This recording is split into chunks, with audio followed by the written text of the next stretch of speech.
In this lesson that I presented at one of the Aquarium Vet's eAquarium conferences, I'm going to introduce pH, alkalinity, and water hardness. Now, if you do have any specific questions regarding your aquarium, we do have eConsults available to offer tailored advice exactly to the questions that you have. So, for more details, visit aquariumschool.com. Now, we hope you find this lesson informative, and we'll see you in the next lesson.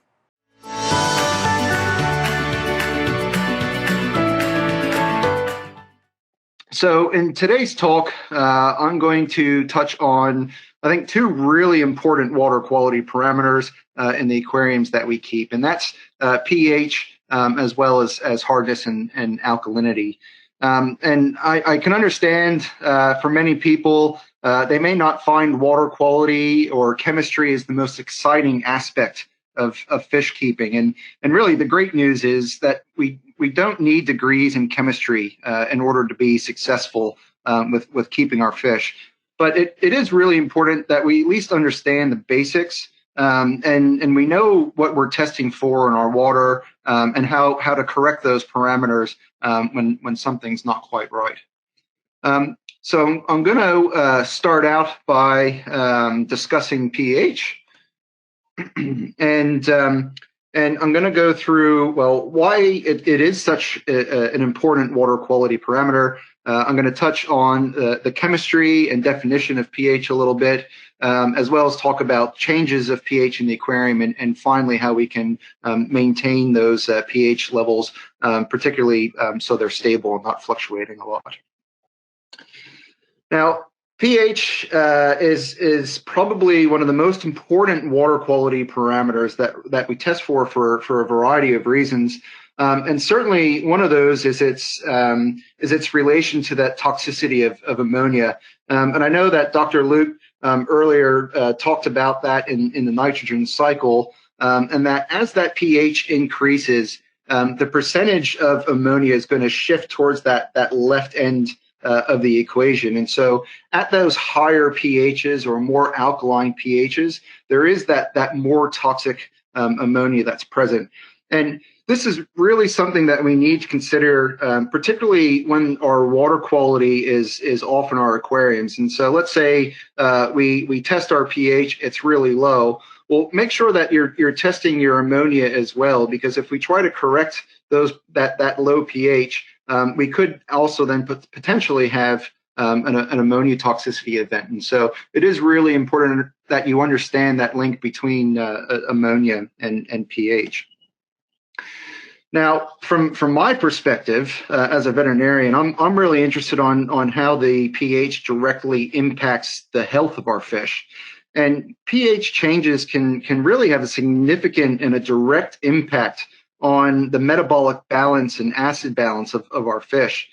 And if we have a sudden or a significant change in the pH of the water, this can really cause some major issues on those acid balance and metabolic pathways that are occurring in the fish, and ultimately have a direct health impact on the fish. And so it is really important that we maintain that stable pH and know what's happening in our aquariums.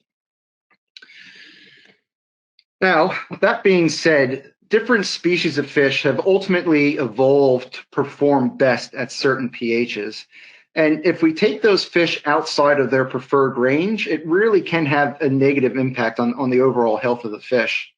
And in this slide, I have sort of a very general guideline of the pH range preferred by major groups of fish. But there are a lot of species variation, and I really do encourage all of you to research the fish that you're keeping, see where they come from in the wild and what the water parameters are in the water that they come from, and try to replicate those. And I think it's also a really important consideration, and we're not all traditionalists and keep species-only tanks or biotope-themed tanks, and we often many people will mix a variety of different species. And it is a really important consideration when you're mixing different species to look at those water quality parameters. And for example, we wouldn't be mixing a discus with an African cichlid. Now, there's lots of reasons why we wouldn't do that. But because I'm talking about pH really here, that emphasis is they prefer incredibly different pH zones. I mean, our discus likes that sort of 6.5 range, and a lot of our African cichlids prefer to be at 8, even up to 8.4. So, don't mix totally different types of fish for that reason. Well, all right. So we know that pH is really important. I'm going to do that shift to chemistry, and so brace yourself. And first, what exactly is pH? And so pH is actually an acronym that stands for the power of hydrogen. And what occurs in water is that the water breaks down into our hydronium ions and our hydroxyl ions. And for the purposes when we're talking about pH, we often simplify this equation to just representing that hydronium ion as an H plus and that hydroxyl as that OH minus. And it is easy to just think of that hydrogen ion when we're talking about pH. And so pH is a scale that runs between 0 and 14, where 7 is considered a neutral pH. Anything that's less than 7 is considered acidic and will have a high amount of hydrogen ions. The further left we go will be the greater amount of hydrogen ions. Anything above 7 is we term it as alkaline or basic, and there will be fewer hydrogen ions present with higher numbers of those hydroxyl or OH minus ions present in the solution. When we're at our 7 or neutral, we call it neutrals because there's basically equal levels of the hydrogen ions and the hydroxyl ions that are present in that solution. And I've got this little red circle here is because most of the species of fish that we keep tend to live between that 6 and 9 range. And yes, there's always going to be some exceptions to that. Some of the things like tetras or discus and different parts of fish from different parts of the Amazon, they might tolerate pHs as low as 5 or even in the high 4s, but we typically don't need to replicate that in our aquariums. And so really that 6 to 9 ranges is where we want to keep our aquariums. Now, I'll just do one side note because it can be a bit confusing. We have a lot of vet students, and when I'm walking through water quality with them, they're often thrown off a bit by the terminology. And so I'll just stress here that alkalinity is not the same as alkaline. And so alkalinity is referring to our buffering capacity, which is related to our levels of carbonate and bicarb, which we'll talk about a little bit later. But alkaline refers to that basic pH. Now, the pH scale is a negative log scale. And so by the negative, ultimately it means that as our pH gets lower, the amount of hydrogen ions that are present increases. And then the log scale is important to consider because what that means is that each unit of 1, and so a pH of 6 or a pH of 7, each of those units is actually not a unit of 1, but it's actually on a scale of 10, right? And so, for example, if you measured a pH of 7, it has 10 times more hydrogen ions present than that to a pH of 8 actually does. And if we had a pH of 6, there would be 100 times more hydrogen ions than that of a pH of 8. And really, why this is clinically or practically important concept to understand when we're keeping our fish is because even if there are subtle changes in a pH, you might not think that a jump from 6 to a 6.7 in a short period of time, it doesn't really sound like a big change because of that number, but it actually has a really significant impact on that fish because that change in the hydrogen ions and that balance is actually a 10 times change, and so it is pretty significant. So in nature, ultimately we'll see a range of pHs in the waterways that we look at. And the fish in those waters have ultimately adapted to those pHs. in one extreme, we will have water that is incredibly alkaline or very basic. And you're going to find those mostly in regions with lakes that are surrounded by areas with a high amount of carbonate rock, such as limestone or limestone in the soil, or dolomite, which is also a buffer that will make that keep that pH a little bit higher. Dolomite is a calcium magnesium carbonate. And we can see here in this picture is actually that of Lake Malawi in Africa, where we get a lot of our African cichlids that we keep, where they have naturally a very high pH, and that's because of all this limestone and sparse vegetation that's present in the surrounding area. Now, on the other end of the spectrum, here's a picture of the Amazon, lots of rich vegetation. The soils in those areas contain acid sulfates, and there's large amounts of decaying vegetation. And that decaying vegetation ultimately leaches out humic and tannic acid levels, which will keep the pH of the water low.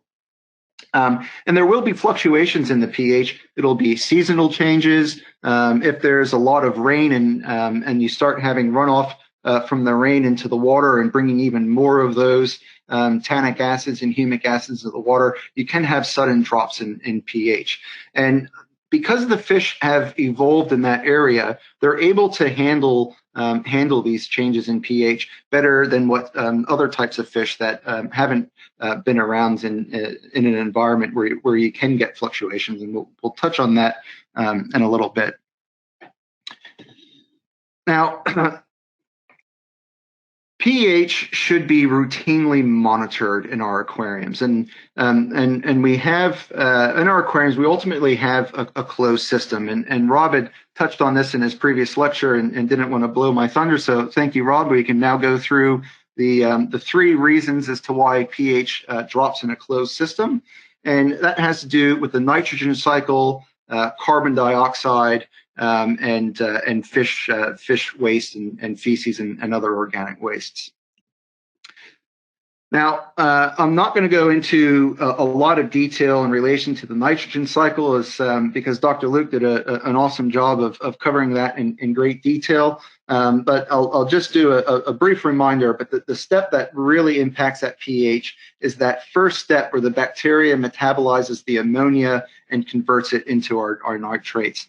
And this results in a production of a lot of hydrogen ions. And so you can see for every ammonia that's broken down, we'll end up with 5 hydrogen ions in our water.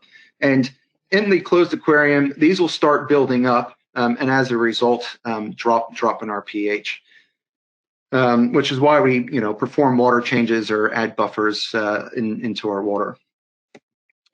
Now, the second major impact on the pH of our aquarium over time is actually carbon dioxide, which is excreted by the fish. And that CO2 actually reacts with the water to form a carbonic acid. And carbonic acid is actually a weak acid and will dissociate the hydrogen atoms into the water, resulting in that lowering of pH. And this is where surface area and airflow above the tank is really important when we set up our tanks, because we want to remove that excess CO2 that starts to form above the tank and allow the degassing of that CO2 out of the actual aquarium. And if you're constantly having swings or drops in your pH, and you want to determine if carbon dioxide might be an underlying factor, a simple technique of testing to see if your lower pH is actually due to elevated carbon dioxide is take a sample of that water from the aquarium, measure the pH straight away, then aerate that sample really well for, let's say, an hour, and then retest that pH. Now, if the two readings are identical and there's no change in the pH, well, then it's unlikely that maybe the elevated carbon, the elevated carbon dioxide in the water is an underlying problem, and you might want to investigate elsewhere while you're having pH problems. But if the two readings are different, let's say the pH is increased slightly by 0.1 or 0.2, then this might actually be due to that excess CO2 in the water to begin with. And so you want to increase your aeration or airflow over that tank to help with that degassing. Now, the third and last is our fish waste and organic waste, because they'll break down and release organic acids, and again, dropping that pH. Now, it's probably not as significant as the first two reasons that I just went over. However, it does have an impact, and this is really important. Why we should be regularly vacuuming our gravel and performing maintenance and removing all of that organic waste from the water, not just for the pH, but really for overall good water quality. Right, pH acclimation, and so I've mentioned that sudden changes in pH can really have an impact on our fish, and particularly to those acid base balances and osmoregulation. And so it's really important that when we're adjusting the pH, it's really important that when we're moving fish from a different pH, that we acclimate them, and we want to acclimate them slowly. And so if we're getting fish from a breeder or a pet shop or a new display, we want to find out what the pH of the water they're coming from. We also want to test the water, the pH of the water that they've been shipped in, because that can change over time. And really, we want to acclimate them to the new pH as slowly as possible. In an ideal world, you wouldn't want to change the pH by any more than 0.5 units per day. And I understand it might not always be practical, but I mean, the goal is really to just change it as slowly as we possibly can. Now, pH in seawater is actually slightly different than freshwater, in the sense that seawater is incredibly stable, and it's generally between that 8.1 and 8.3, and that pH is stable partially due just to the sheer volume of water that's in the sea, which helps result in stable water quality. But in seawater, there's a lot of buffering in that seawater with a large amount of bicarbonate and borate systems, and that really helps stabilize and keep that pH the same. So because of that, marine fish are actually a lot more sensitive to changes in pH compared to freshwater fish that have evolved to deal with slight fluctuations in pH. But the marine fish haven't. And so it's really important that we provide a stable pH range for these guys. And really, if the pH in your marine tanks are dropping below 7.5, it really is putting a lot of metabolic stress on them, and that can then result in predisposing them to other diseases just because of that stress. And so really strive to keep your pH between that 8.1 and 8.3. So what if our pH is too low? What do we do to go about increasing that pH? And the most simple method is really just staying on top of your water changes. And if you're using water, ideally, you want your water source to be slightly more alkaline than that of the tank that you're changing into. And normally, just performing water changes is adequate enough to control pH reduction that's just attributed to mature biological filters. When we're presented with a more challenging, persistent low pH, try that aeration bucket trip just to rule out CO2 as that potential source of dropping our pH. And like I said, that can be corrected with surface agitation, improved airflow, put a fan over the top, blowing over the top of the aquarium. Even opening a window in a room can really have an impact on the pH in the tank. Other methods to go about increasing that pH is using chemicals. The most commonly used are your sodium bicarbonate or baking soda, and so sodium bicarb is really safe to use. You can use it. I have a dose here that we put down, and that's adding 2 to 3 grams per 100 liters of water will typically increase that pH by 0.1 of a unit. And so remember, we don't want to go over 0.5 units in a day. And so sodium carbonate is a really, really good and safe product to use. Additionally, sodium carbonate can also be used to increase the pH. I have the dose here is 0.4 grams per 100 liters. And it is becoming much more common to use a combination of the two. There are a few benefits of using sodium bicarb over sodium carbonate, and I don't have enough time in this talk to go through those details, but you can certainly use the two together to help create that stable pH and increase the pH if it's too low. So typically, decreasing the pH is not needed as frequently or not as big of a problem as trying to increase the pH. There are several reasons to why you might want to try to decrease that pH. One is that some species of fish, a drop in pH will actually stimulate them to spawn. And so, with like discus, for example, and so if we're having that seasonal rains and runoff and dropping in pH, that's actually an environmental trigger for spawning. And so in those scenarios, you might want to do that drop in pH. In other scenarios where the pH is too high and you just want to drop it, I think the first thing to do is investigate why your pH is so high to begin with. Is your water source just too high in pH? Are you using well water that has a limestone bed, for example? And the other thing is to investigate. Going through vet school, I worked at an aquarium shop going through, and often it's all about asking questions. And people would come in with tetra tanks and have a high pH. And when talking to them, I'd find out that they have Texas Holy Rock as decorations in their tank because they like the look of it, which is fantastic. It does look good. However, it is constantly buffering that water and keeping your pH up. And so you have to remove those sort of ornaments from your tank to correct that problem.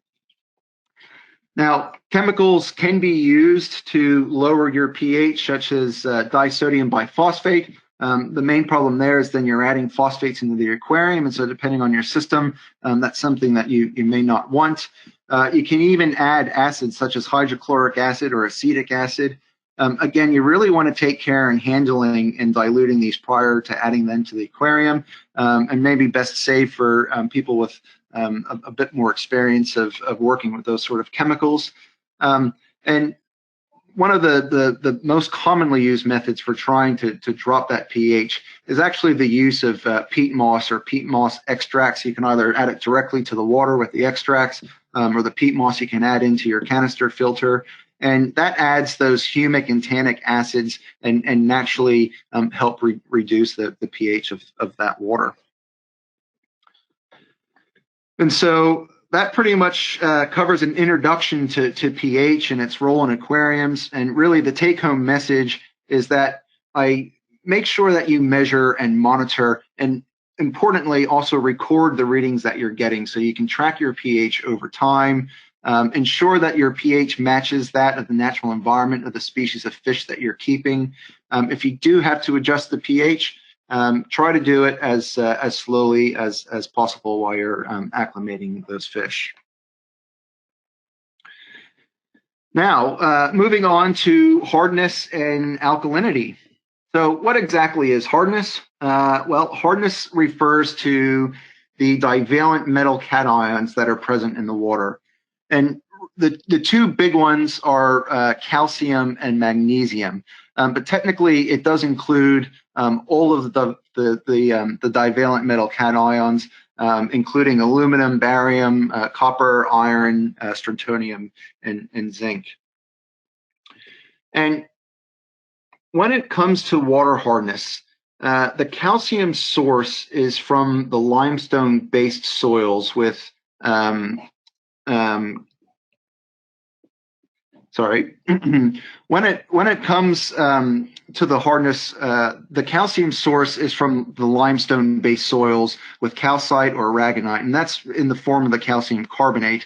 In other regions, it might be dolomite, which is a calcium magnesium carbonate, and in those sites, the magnesium plays a more significant role in hardness than the calcium. Now, calcium carbonate itself initially isn't actually very water soluble, but when it starts mixing with the carbon dioxide that's present in the water, the carbon dioxide actually increases the solubility by 5-fold. And when we're looking at the equation here, the calcium carbonate reacts with the carbon dioxide, and it yields the calcium ions, this calcium 2+. And similarly with the dolomite, we've got that reaction with the carbon dioxide and releasing this magnesium and calcium into the water. And once it's in the water, it is now soluble and it's available in the water and able to interact with those hydrogen ions and provide buffering.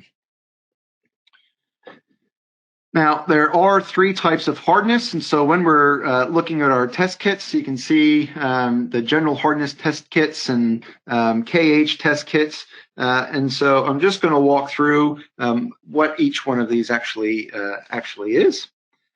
And so our carbonate hardness is derived from the calcium carbonate and the calcium bicarbonate that's actually present in the water. And carbonate hardness, as you can see here, is also referred to as temporary hardness. And that's because carbonate hardness can actually be removed from the water when boiling the water. And you're not actually removing it, but what happens is that calcium carbonate precipitates and drops out of the water, and so you no longer have that soluble calcium available in the water, and the hardness will decrease. And it is calcium carbonate hardness itself is really important because it does represent that buffering capacity or the alkalinity of the water and the ability to neutralize acids and stabilize our pH in the aquariums. Permanent hardness is referred to as permanent hardness because you can't remove that hardness when boiling the water. And it basically consists of the magnesium salts, especially the magnesium sulfates and nitrates. Now, general hardness is also referred to as total hardness, and that's because it's actually a sum of our GH and our KH. So a sum of our carbonate hardness and our permanent hardness. And it's representative. It includes the sum of all the divalent ions that are present in the water, and it's expressed as an equivalent calcium carbonate in our water. And it's incredibly important parameter, and it often does correlate with our fish health. And so if we don't have our general hardness right, and our buffering capacity right, and our pH isn't right, we will see impacts on our fish health. I think Luke's talked about the water quality motto, and that's certainly the case here. So a few more terms. Water with low calcium and magnesium content is referred to as soft water. And so anywhere in the range of that 0.7, that range between 0 and 75 ppm would be referred to as soft water. And on the other end of the spectrum, if we have anywhere between 3 to 500 ppm, we're looking at hard water. And to a certain extent, it's all about the calcium because calcium is so important in skeletal formation, in osmoregulation formation in our fish, in muscle function, and in gill function. And the calcium itself can actually be absorbed across the gills. And in hard water, because that calcium is available and they're able to absorb it through their gills, the dietary requirements of calcium are actually reduced.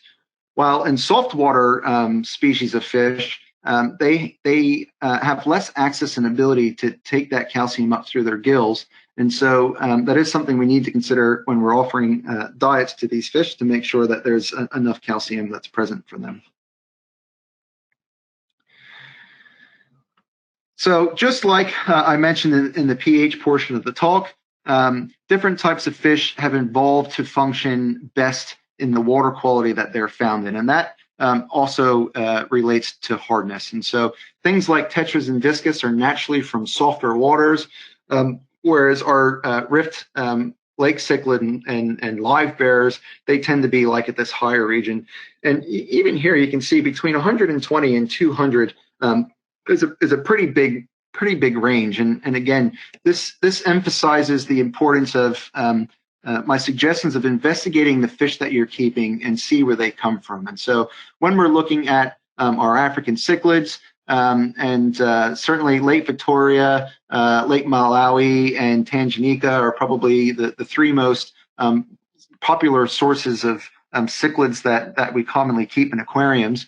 And you can see even between the different lakes, there is a massive range in their general hardness. And so that's something to consider when you're adding the supplements to the take, that you're testing them. It's something to consider when you're mixing different species of cichlids from different regions. Certainly some species can tolerate it better than others. And definitely you should consider that. Now, as a general rule, saltwater fish can typically cope with a transfer to harder water conditions than what they're naturally found in. Again, they benefit from that extra calcium in the water.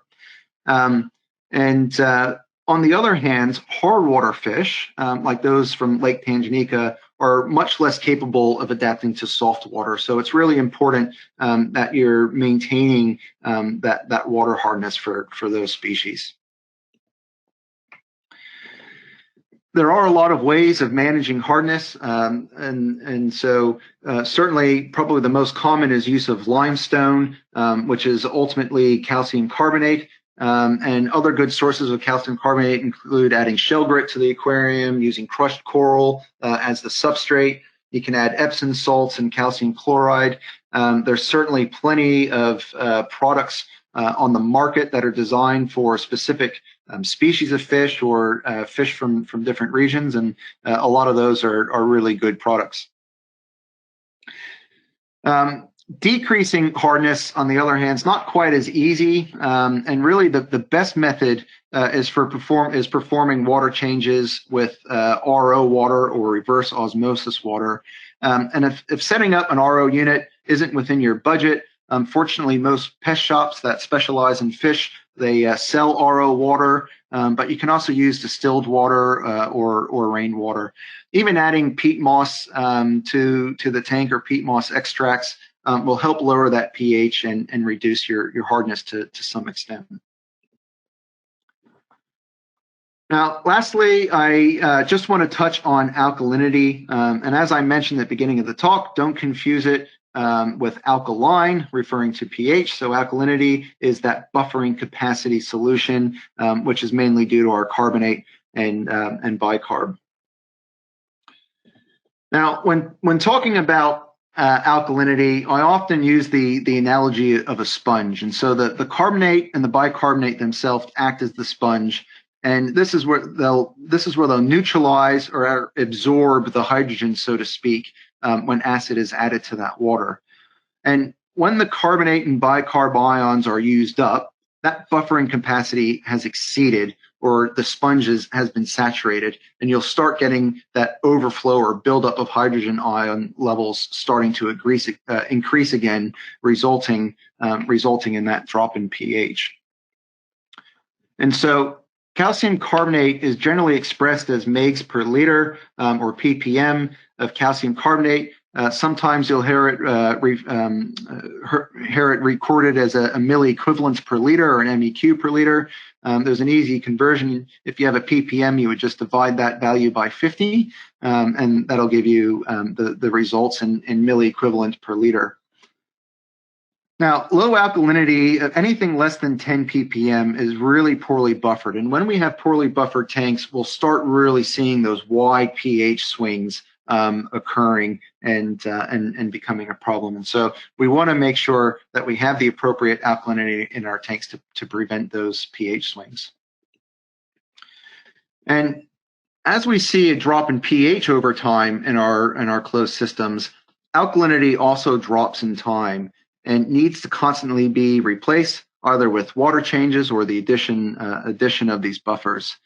The gradual decrease in alkalinity ultimately occurs just because we're always having that drop in pH, as we discussed, because of the hydrogen production of the biofilter and the carbon dioxide and those organic wastes. Now, seawater is pretty special in the sense that it has an enormous buffering capacity and a buffering capability due to a high amount of that carbonate and bicarbonate in the water, and also to a lesser degree some of the borate systems that are present, resulting in that really stable pH that we talked about between 8.1 and 8. So in reef aquariums, alkalinity provides the carbonate and bicarbonate for coral growth. And so as the corals are growing, it will actually result in a reduced alkalinity over time through the actual uptake of that carbonate and incorporating it into their skeleton structure. And this then results in reduction in alkalinity and then go on effect of a reduction in our pH. Depending on your reef system, how often, how many corals you have, are the corals actively growing, how many fish you have in the tank in your biostock, it really depends. But sometimes routine water changes might be enough for actually maintaining that alkalinity. In other cases, often frequent dosing is required, particularly if you have really fast-growing corals. Standard sodium bicarb and also sodium carbonate can be used very safely and effectively to buffer our marine aquariums. And as with other types of aquariums, alkalinity should be corrected over several smaller doses because we really don't want to change it too quickly, mostly with the resulting changes in pH once we start adding that buffer into the water. The alkalinity of seawater is 2.5 milliequivalents per liter. And although maintaining alkalinity at a slightly higher range between 3 to 4.5 in reef systems is recommended, as it will help provide that more stable buffering capacity with those large bioloads on the closed system, and also accommodate for those growing corals. So that pretty much, I think, takes up all of our time. I hope the chemistry side of our water quality wasn't too painful, and you have an appreciation for the importance of pH, hardness, and alkalinity. And I really hope that you enjoy the rest of the talks throughout the week. So thank you.